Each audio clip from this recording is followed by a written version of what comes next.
Welcome to Red Talks Daily International.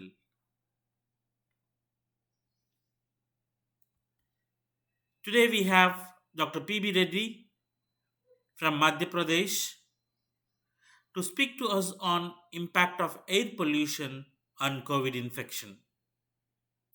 We welcome you, sir.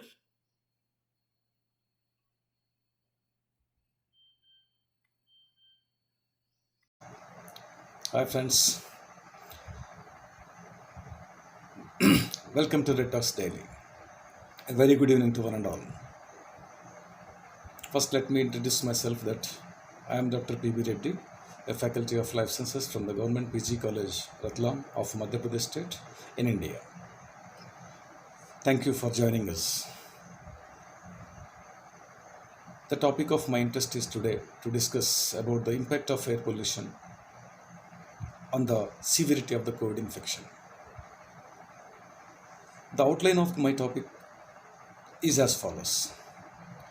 First, we will give a brief introduction about the coronavirus and ongoing the pandemic. Then we will followed by origin of the COVID-19, its structure and reservoir hosts, and after that we will discuss about the modes of the transmission, in which we are going to talk about the droplet infection as well as the aerosol infection. More focus was given on the pathogenesis of the COVID-19. Some focus was also given on the impact of air pollution on the COVID-19 severity infection. After this, we will also talk about the effects of the effect of the lifestyle after the post-COVID era and utilization of the modern technology to minimize the aerosol infection, to minimize the entry of the virus and other pathogens. Finally, we will give some guidelines and recommendations to combat the COVID-19 with the other pathogens also. The COVID-19 pathogen pandemic disease caused by coronaviruses, SARS-CoV-2, which has taken the entire world in its grip. It not only hit the global economy, but also affected the employment sector from agriculture, transport, tourism, and several other sectors. The public has become panic due to strict and effective lockdown rules. The daily increasing infections and mortality rates forced the public to fall in the mental health with fear, concern, and worries. The government, health professionals everywhere really struggling very hard to reduce and prevent this disease spreading. Prevent in the spreading of this disease. Till today, the COVID-19 infected about 80 lakhs people and killed about 4.3 lakh people in 226 countries around the world. Even in India, the COVID-19 infected about 3.5 lakhs people with 9,000 deaths. The World Health Organization predicted that if that same trend continued, by the end of this June, the statistics will be doubled. Both the infection rates as well as the death rates will be doubled, and if doubled, and the poor countries and developing countries, including India, may not meet the requirements or demands of the medical professionals, paramedical professionals, and healthcare professionals, and other infrastructure in terms of the personal PPT, etc. At the current stage, World Health Organization or WHO laid certain guidelines to prevent the human-to-human transmission, like sanitization, wearing of the mask, maintenance of the physical distance. It will limit the spread of the infection, especially from close contacts among the patients and the medical professionals especially, preventing the development of the further complication infections. Therefore, it is necessary to all the public to know to spread the awareness among the people to know about the biology and the life cycle of the SARS-CoV-19. Hence, this topic is very much relevant to suit the current scenario. The present study is based on the secondary data obtained from the laboratories of the Harvard University, Italian laboratories university, and also from European countries. Such as were also performed from the Google Scholar as well as PubMedicine, etc. Now, first let me discuss about the what are the coronaviruses. Coronaviruses are a small group of the viruses, are tiny in size. Size varies from 65 to 125 nanometer. It contains RNA as a genetic material, and it is the largest genome when compared to all other RNAs. The genome is packed inside a helical capsid, which formed by the nucleocapsid protein, and further surrounded by another envelope. Associated with viral envelopes, three more structural proteins are present. These are known as the membrane glycoprotein M, the envelope protein E, which are involved mainly in the virus assembly, whereas the spike protein mediates virus the entry into the host cell. Some coronaviruses also contain certain other structures that is known as hemagglutinin esterase, which is not present in case of SARS-CoV-2. Among these structural protein, the spike protein have some large protrusions from the viral surface and gives an appearance of the crown-like structure. Hence, where it is called as coronavirus. It is mainly meant for the attachment of the host cells and maintain the development of a viral transmission with the host tissue. In the past history, SARS-CoV, which was appeared in the 2002, infected around approximately 9,000 individuals in 26 countries with the mortality rate of 9.5%. Whereas the existing SARS-CoV-2 of 2009 infected approximately 80 lakhs people till today with a mortality rate of 3.1. That means SARS-CoV-2 is much more efficient in terms of spreading the disease. It may be because of a special protein present in the RBD region of the spike protein in the SARS-CoV-2, which enhances the transmission of the SARS coronavirus when compared to the SARS coronaviruses. The earlier viruses like that is SARS-CoV, that is a severe acute respiratory syndrome coronavirus, H5N1 influenza, H1N1 2009, and Middle East respiratory syndrome coronavirus cause acute lung injury and also acute respiratory distress syndrome, which leads to the pulmonary failure and result in the fatality. Earlier, these viruses are thought to infect only on animals until the world witnessed the severe acute respiratory syndrome SARS outbreak caused by SARS-CoV in 2002 in Guangdong of China. A decade later, after 10 years, that is, another pathogenic coronavirus known as Middle East Respiratory Syndrome coronavirus, MERS, caused as an endemic in Middle East countries, which was much fatal than these two. The COVID-19 is recently at the end of 2019 in the Wuhan city, which is an emerging business hub of China, experienced an outbreak of a novel coronavirus and infected 1,800 people, killed 1,800 people and infected more than 70,000 people within 50 days of this epidemic. This virus also happened to be a group of a beta coronavirus. The novel coronaviruses, which was discovered by in 2009, discovered by these China people, will call it as 2009 no-co or Wuhan coronavirus by the Chinese researchers. But later, the International Committee on Taxonomy of Viruses named it as virus SARS-CoV-2, and the disease is known as COVID-19. Once again, I'm telling that the SARS-CoV-2 is the causative virus that causes COVID-19. COVID-19 is a disease, whereas SARS-CoV-2 is a virus responsible for the spreading of this COVID-19. So, among the other viruses like alpha, beta, gamma, and delta, the gamma, delta are really still it is unknown. Only alpha and beta are known to be infect the human till human viruses because they undergo rapid genetic mutations to affect the human tissues. Recently, by the end of 2019, who was informed by the Chinese government about the several cases of pneumonia with unfamiliar etiology. The outbreak was initiated from the Hunan seafood market in Wuhan city of China and rapidly infected more than 50,000 people.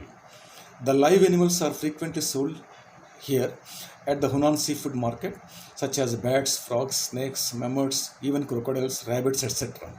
On 12th January 2020, the National Commission of Health of China released further details about this epidemic virus and suggested and confirmed that it is caused by viral pneumonia. From the sequence genomic based analysis of the samples from the patients and genomic analysis, the virus was identified as novel coronaviruses. Moreover, the genetic sequence was also provided for the diagnosis of the viral infection. Initially, it was thought that the patients were infected with the Wuhan coronavirus induced pneumonia in China might have visited the seafood market where live animals are sold, may have used infected animals or birds as a source of food. However, further investigation revealed that some individuals contracted the infection with no record of visiting the seafood market. These observations indicated a human to human spreading capability of this virus, which was subsequently reported more than 226 countries at present in the world. The human to human spreading of this virus occurs due to the close contact with the infected persons, exposure to the coughing, sneezing, respiratory droplets, or aerosols. These aerosols can penetrate the human body via inhalation through the nose or mouth. Now, first we will see the primary reservoirs and the hosts of the coronaviruses. In the epidemiology, the source, origination, and transmissions are important factors to be determined in order to develop preventive strategies of this infection. In the case of SARS-CoV, the researcher initially focused on the raccoon dogs, palm civets, as a key reservoir of the infection. However, the only samples isolated from the civets have showed the positive results for viral RNA detection, suggesting that the civet palm might have the secondary hosts. Later on, Rhinophilus bats were also found to have anti-SARS-CoV antibodies, suggesting that the bats are the source of viral infection. While the Middle East Respiratory Syndrome MERS coronavirus, which was emerged first in 2012 in Saudi Arabia, also pertains it is also happened to be a beta coronavirus, having camels as a zoonotic resources or primary hosts. In a recent study, MERS coronavirus was also detected in Pipistrellus and Perimyotis bats, confirming that bats are the key host and transmitting the medium of the virus. Initially, a group of other researchers also suggested that the snakes happened to be the possible host. However, the genomic analysis and other PCR techniques, similar findings found that the SARS-like bat viruses supported that bat are the main sources of the virus, not the snakes or other animals. The further analysis of the homologous combinations and other receptors binding spike-like proteins of the novel coronavirus also confirmed that the bats are the main sources of the viruses. To eradicate these viruses, it is very much important to understand about the primary reservoirs and the second reservoirs hosts, identification of the second reservoir hosts. Then only we can develop certain strategies.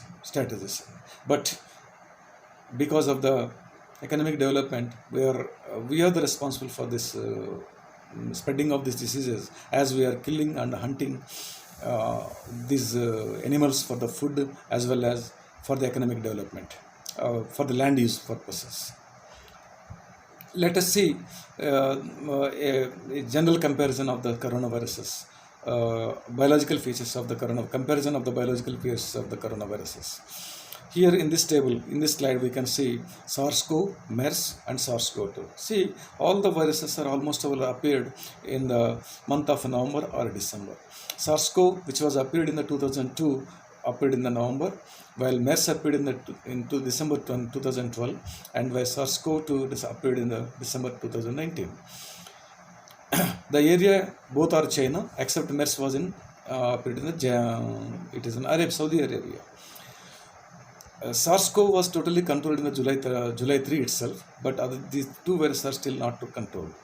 The key hosts were found for the SARS-CoV were bat, palm civets, and raccoon ducks, whereas MERS, camels and bats serve as both camels and bats serve as a primary and secondary host for this one. For the SARS-CoV-2, it is only bat. SARS-CoV and MERS occurred in 26 countries and 27 countries, while the SARS-CoV-2 spread almost all 226 countries. The receptor for the host receptor, the entry receptor in the humans is both the SARS is a ACE2 receptor, while the MERS uses DPP4, that is a dipeptidyl reductase receptor. As symptoms are almost all same. The same in terms of the fatality, MERS is much more fatal. Then second goes to SARS-CoV, and third is SARS-CoV-2. But in terms of infection, the SARS-CoV-2 infected more than 80 lakhs people, whereas these are almost all endemic now and restricted only for the particular regions only. Let us see now the modes of the transmission. The modes of the transmission, the virus that causes the modes of the transmission is mainly of two types. First, droplet infection. Droplet infection is mainly transmitted through the droplets generated when an infected person coughs, sneezes, or exhales. These droplets are too heavy to hang in the air and quickly fall on the floors on the surface according to the gravitational forces. The droplets produced by the breathing, talking, sneezing, coughing, including various cell types, contain certain epithelial cells or fungi, bacteria, or some other viruses. When the person inhales such type of droplets may also easily get contaminated. Droplets more than 5 millimicron tend to remain trapped in the upper respiratory tract, that is oropharynx known as, or nose throat areas, whereas droplets less than the 5 millimicron have the potential to be inhaled into the lower respiratory tract, that is the bronchi or alveoli in the lungs. Currently, the term droplet is often used to refer the droplets which are above the 5 millimicron in diameter, while less than the 5 millimicron droplets are known as droplet nuclei. They remain suspended in the air and can travel more distance than this one.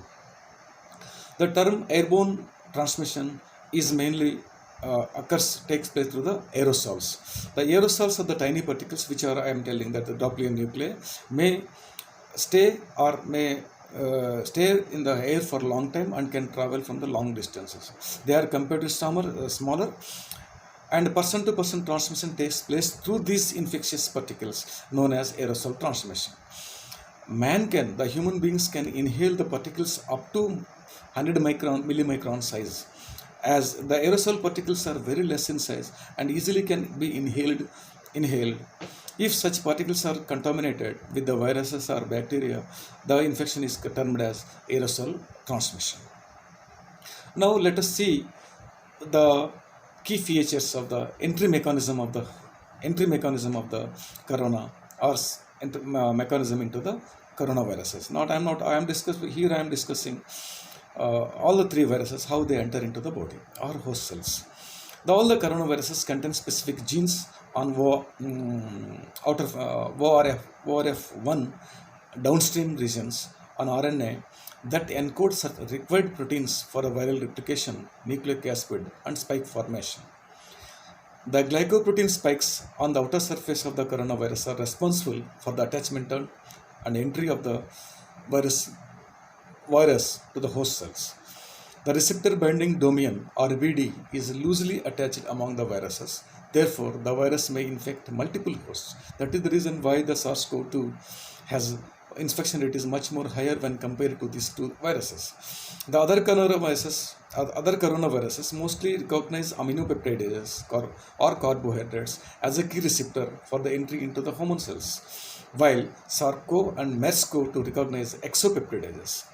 The entry mechanism of the coronavirus depend upon the cellular proteases, which include human airway trypsin-like proteases, that is a HAT, or cathepsin, and transmembrane protease serine 2, that is a TMPRSS2, that split the glycoprotein of the virus into and facilitates and for help for the further penetration into the host cells. MERS coronavirus uses DPP4 receptor, while HCoV, NL63, and SARS coronavirus require ACE2 as a key receptor. SARS-CoV-2 possesses a special structural glycoprotein, the spike protein, and expressed than other polymers. The spike protein of the coronavirus contain certain glycoproteins genes in the R-body region to maintain van der Waals forces to maintain the surface area. That is the reason why this virus is the infection rate is much higher when compared to other ones. So let us see how this infection rate, how the virus can enter in the body or in the system, and the mechanism occurs. In the first phase, either the SARS-CoV-2 or the earlier past SARS-CoV gain the entry via the receptor called COS, that is a COS, via the receptor that is called as ACE2. ACE2 play an important role in controlling the blood pressure and electrolytes. You must have been knowing that this is the ACE2, the same receptor which maintains the renin-angiotensinogen system of the kidney to maintain the blood pressure as well as electrolyte balance and also water level in the body. That is the reason why WHO recommends to drink plenty of water during the COVID infection. These receptors are also present in the lungs, throat, gut, and heart muscles and kidneys. Researchers found abundant supply of these proteases like TMPRSS2, which splits the spike-like coronavirus for the easy penetration of SARS-CoV-2. Then after this, RNA enter into the nasal cells. That is the beginning of them. Once inside the cell, the virus genetic material direct the host cell to manufacture a million new copies of itself. As a result, SARS-CoV-2 can bind 10 times more tightly than earlier coronaviruses and inserts its RNA into the alveolar cell.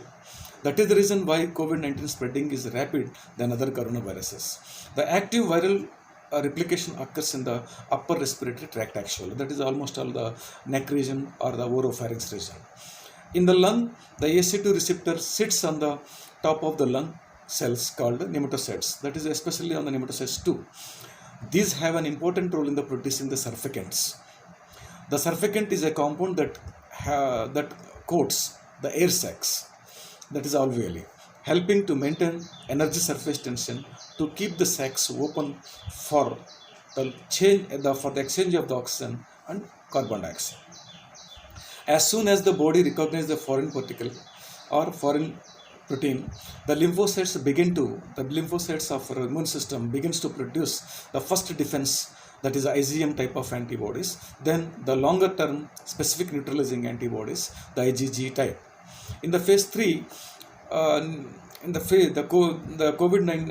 pneumonia in COVID-19 occurs when parts of the lungs consolidate and collapse because the reduced surfactant in the alveoli from the viral destruction of pnematocytes makes it difficult for the lungs to keep the alveoli open.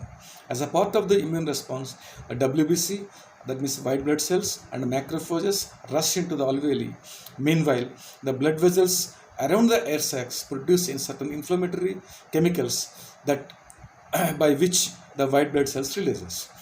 This fluid puts the pressure on the alveoli and reduce the surfactant efficiency, which cause them to collapse.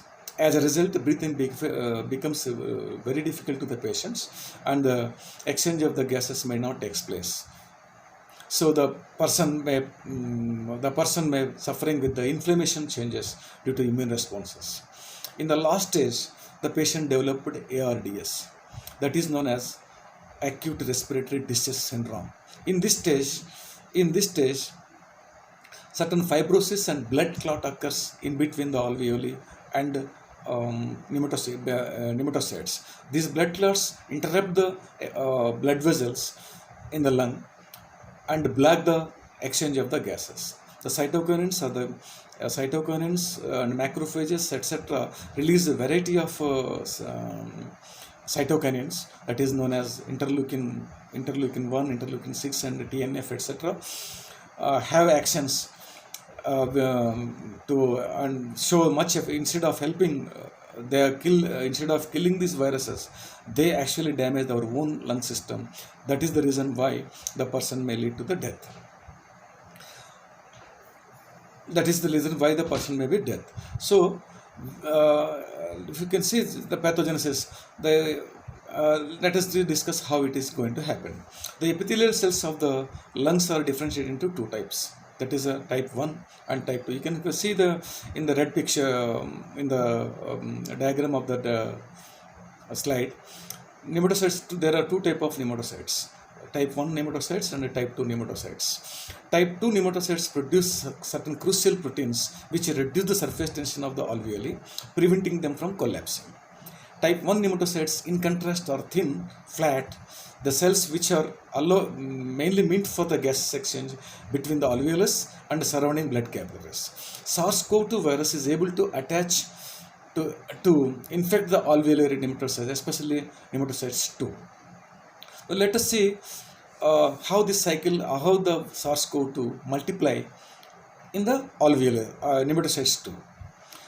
The S glycoproteins of the virion, that is virion means here SARS-CoV-2, bind to the cellular receptors, angiotensin converting enzyme 2, that is ACE2, and enters the target cells through the endosomal pathway. Here lysosomes play an important role to provide some acidic medium for this purpose. This is known as endocytosis. As a result, the virus enters into the alveolar cell. Following the entry of the virus into the host cell, the viral RNA is exposed into the cytoplasm. The ORF1A and ORF1B are translated to produce PP1A and PP1B polyproteins by the translation by certain recombinant proteases, that is known as recombination RTC complex. The RTC complex drives translate the production of the full length negative RNA, and by which they are used as a templates of the full RNA. Then they produce subgenomic RNA by the certain type of discontinuous transcription. Only the RNA only the ORFS of the 5' end can produce certain proteins of required for the nucleoprotein or capsid or whatever the requirements for the formation of the virus. All these structures are assembled in the cytoplasm and enter into the lumen of the endoplasmic reticulum.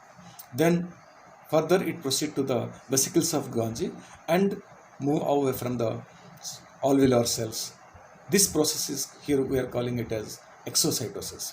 The entry of the virus, we are calling it as endocytosis, and the exit is called it as or exocytosis. During this process, from the entry to exit, the virus multiplicate in a several manner, several processes with the protein, and produce several copies. And all these copies finally can enter into the lung and attack all the other alveolar cells at a time. When the foreign particles come, many cells are come, our body own immune system produce certain type of cytokinins and systemic that is called as systemic inflammatory response. The invasion and pathogenesis of SARS-CoV-2 are associated with the host immune response. The spike glycoprotein S protein on the viral envelope binds its receptor, angiotensinogen converting enzyme 2 on the surface of the human cells. The affinity of the SARS-CoV-2 S protein binding to AC2 is much higher when compared to the earlier viruses. The innate immunity is the first line of the defense against the virus invasion. The viral infection activates the intracellular pattern recognition receptors, as I told earlier in the last slide, that it produces IgM and IgG to produce certain antibodies to prevent the entry of these viruses. The recognition of the pathogen associated with the molecular patterns result in the subsequent cytolytic immune responses, mainly through the type 1 interferon, IFN, and the natural killer cells. Adaptive immunity also plays an important part in the viral clearance via activated cytotoxic T cells to destroy the virus infected cells and antibody producing B cells that target the virus specific antigens. Patients suffering with this type of in this condition shows with a severe anemia and reported to have subsequent lower WBC counts and a higher plasma concentration and increasing the number of interleukins IL like IL-7, IL-6 and tumor necrosis factor TNF, etc. Notably, including the patients also shows the laboratory tests of the patients also show certain type, all this type of T cells, interleukins, and also CCR4, etc.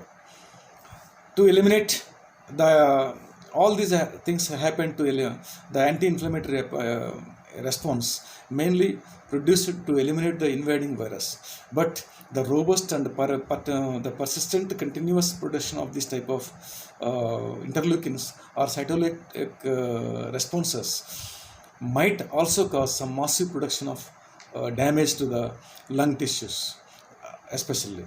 That is the reason instead of helping to our own immune system, it is instead of helping to protect the virus, protect our lung tissues from the virus infection, it damages our own system and produce and lay the platform for the entry of other viruses. So this disease we can call it as CCM, that is cytokinin storm syndrome, and also called as macrophage activation syndrome, that is MAS, CSS and MAS. Both are in fact generally occur during the rheumatological diseases.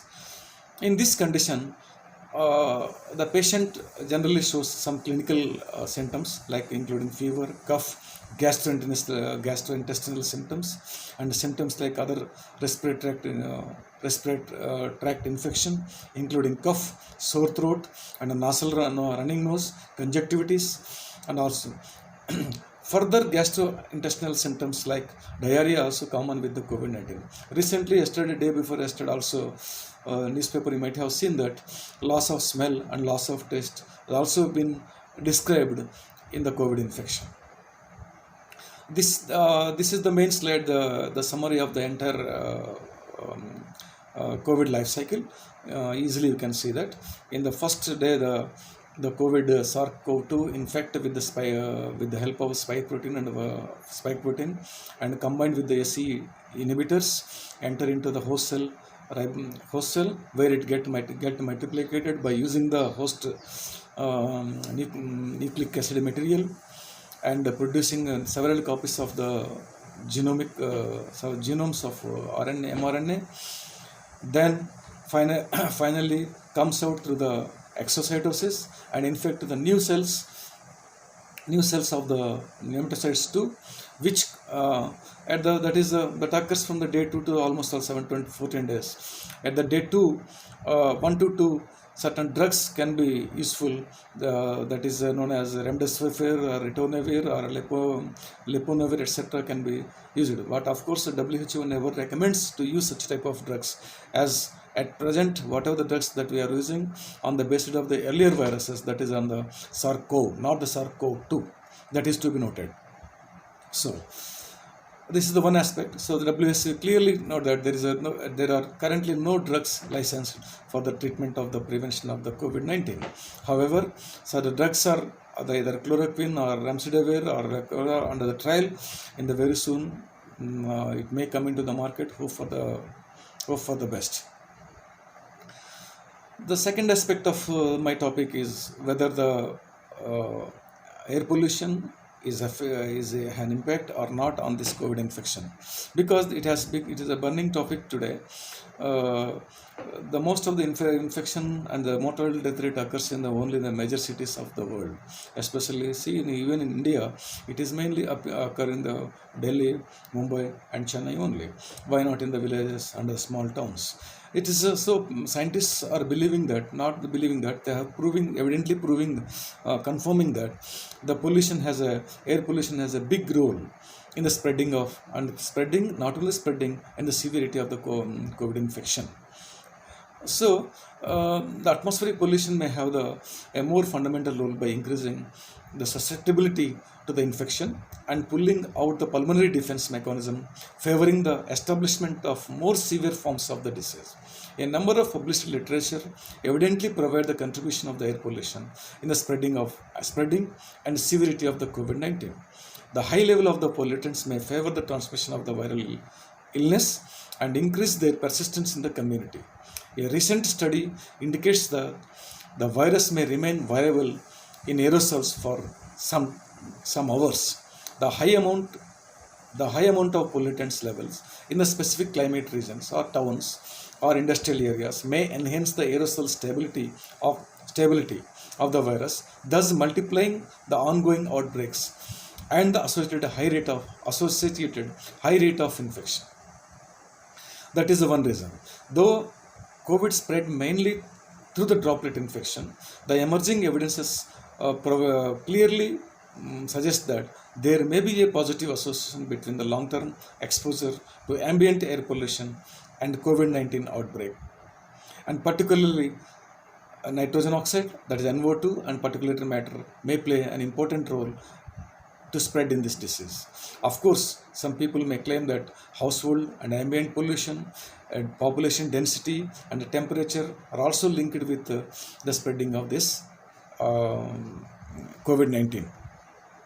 Experts say that the health damage, pollution itself is a big cause which kills more than 8 million people throughout the world. If you can divide in month wise, that means 8 millions means almost all, it comes 7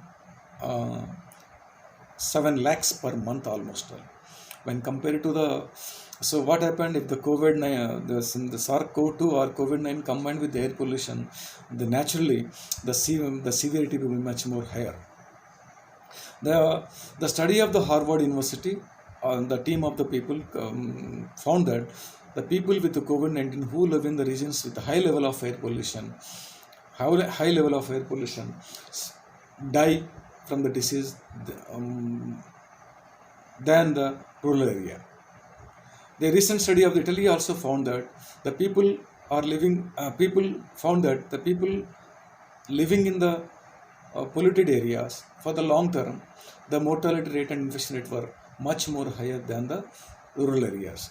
Another study from the Harvard also is clearly shown that the potential aerosol spread of coronavirus SARS-2 not only through the coughing, sneezing, but also through the aerosol transmission. So what we can say that the air pollution itself weakens the person's immunity, and the immunity, though it is itself is a big factor for the causing of the pneumonia and other diseases. It provides a big platform for the entry of the virus, for making the fertile ground for the multiplication, not only with the coronavirus, other pathogens also can breed and multiply here. So pollution, when joined with the corona or SARS-CoV-2, can become a big cocktail in the spreading of this virus. A number of such type of publications evidently providing that this is the providing that there is a direct linkage with the air pollution with the COVID-19. See, the Guardian published the corona detected in the particles of the air pollution. The coronavirus, see the news 18 world, the corona the virus detected in the air pollution particles that may carry it over long distances. Even the Hindustan Times also published that it could be linked to the air pollutions.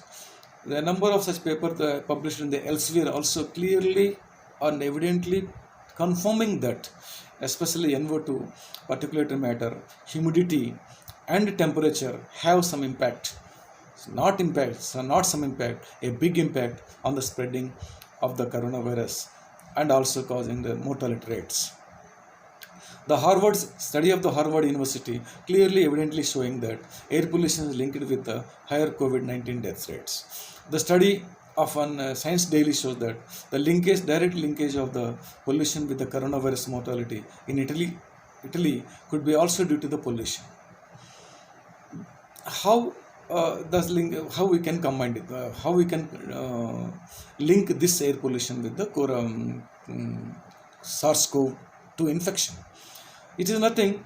When the virus generally enter into the host cell, it has to struggle with our antibodies. But the air pollution clearly, without having any efforts or without doing any efforts, when the pollutants itself making the path for the virus very easy to enter and penetrate into the host cells.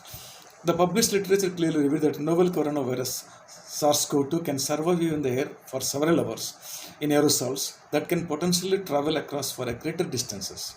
The observational study from a single hospital in Wuhan by Justin Morgensen in the month of May 2020 found a strong linkage of airborne transmission of COVID-19.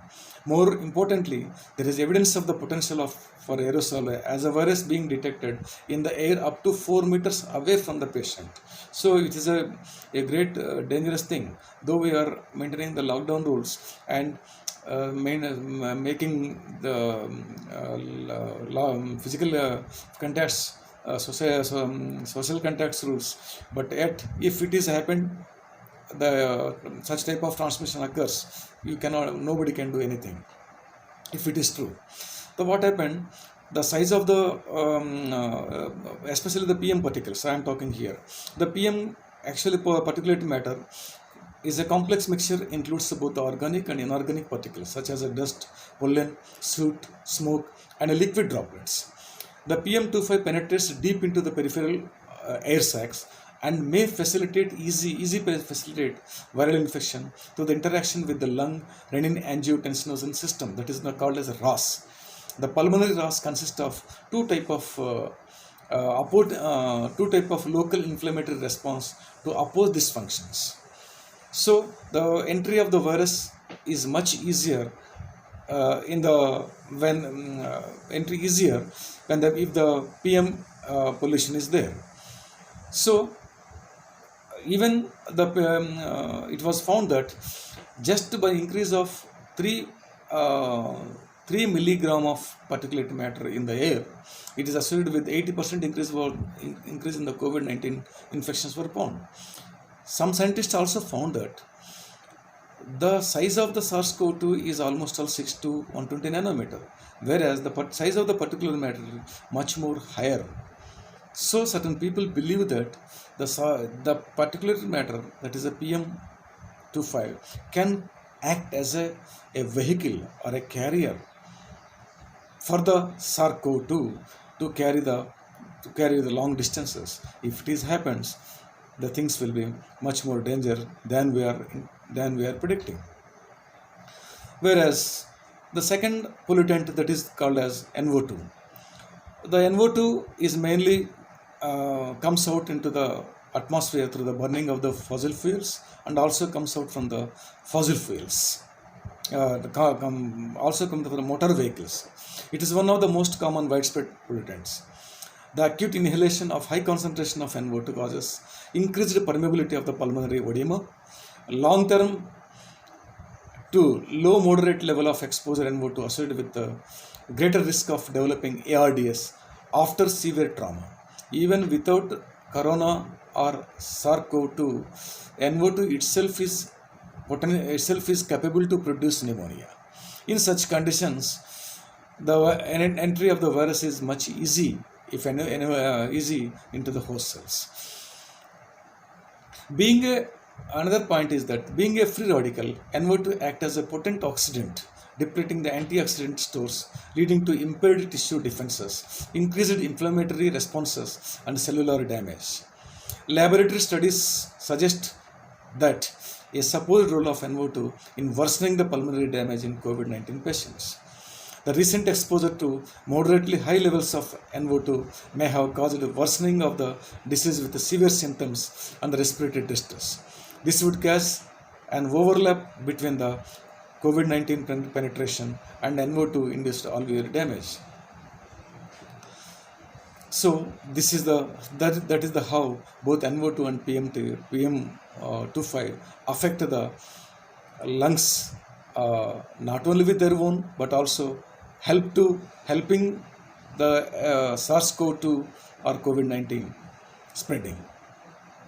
So now the third part of my topic is the post-COVID world. What will be the post-COVID? What we will do it? Every crisis of the past has been a catalyst for the humanity to emerge better and stronger.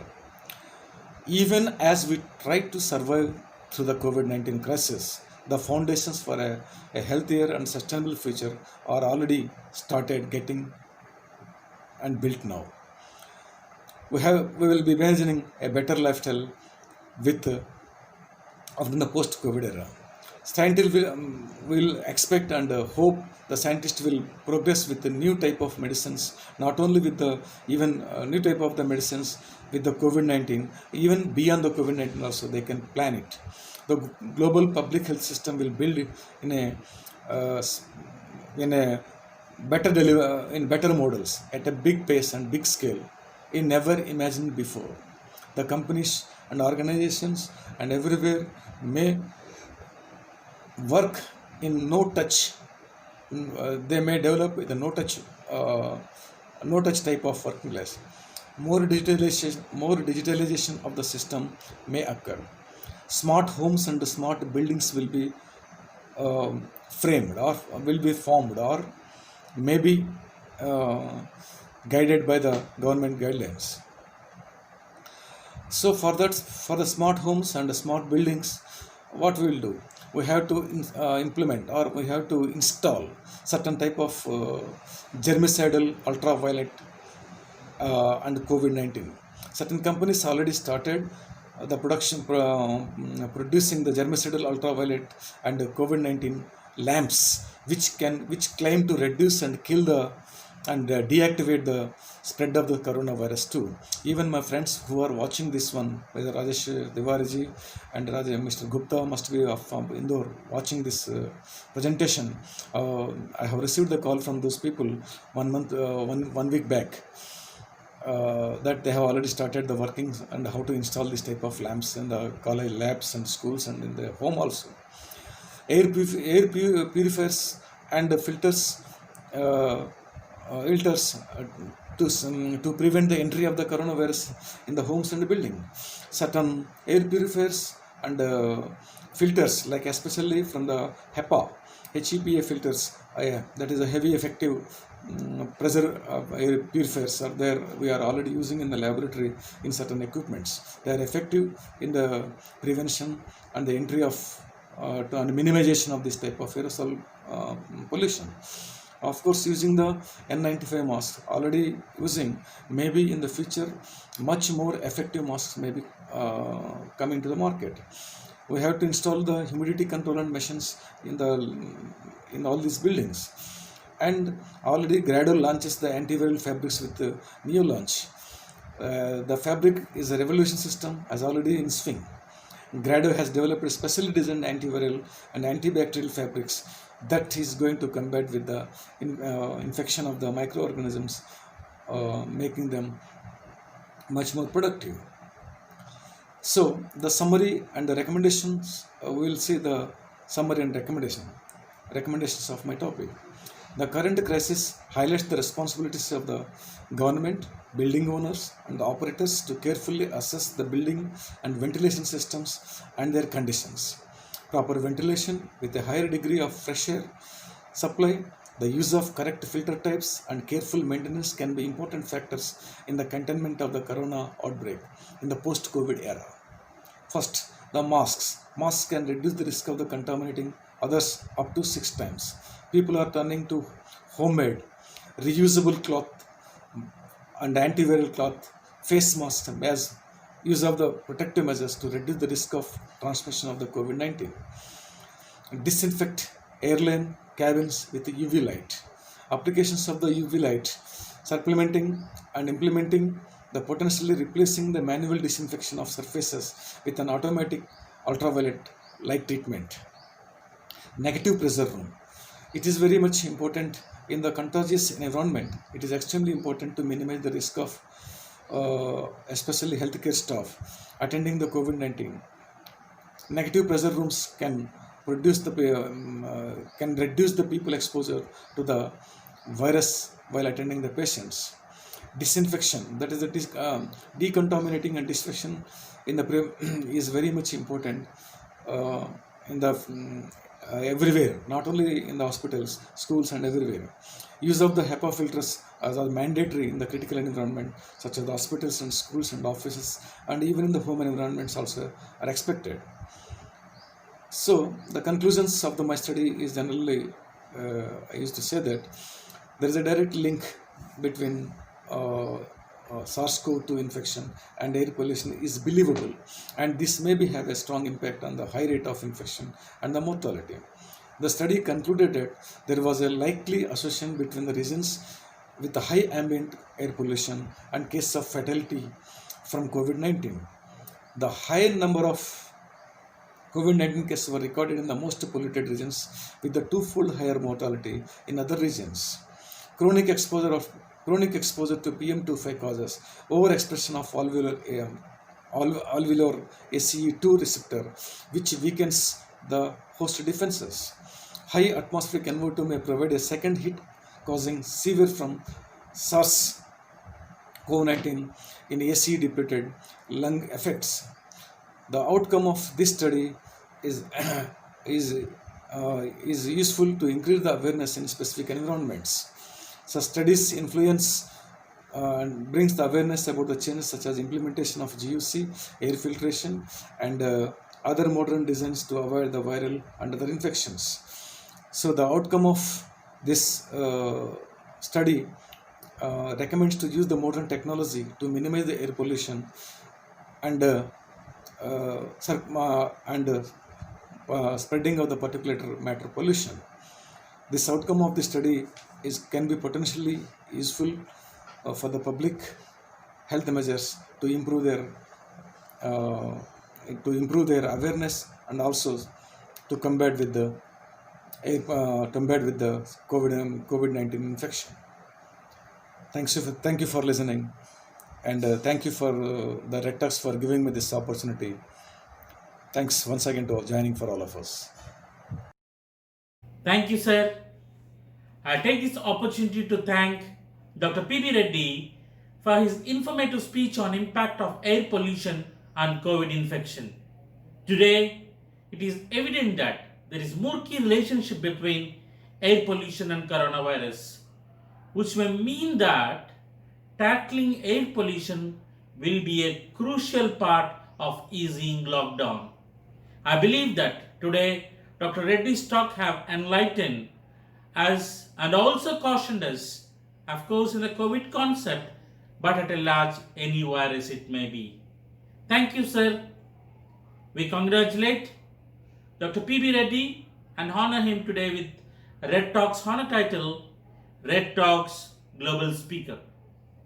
I thank all the virtual audience for participating in this interesting and informative talk. www.redtalks.net is our official website. Please visit for our upcoming programs. You may also like us on Facebook, facebook.com/redtalksdaily for Facebook updates. We have regular scientific talks on Red Talks. Thank you all.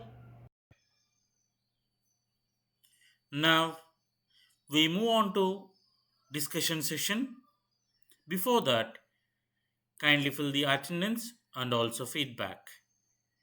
On the same screen, you'll also find a tab discussion live on Zoom. Kindly click it. You'll be taken to Zoom. There you enter the password 1234. I repeat 1234. There we can continue our discussion. Dr. Reddy will be available. We can discuss more on impact of air pollution on COVID infection.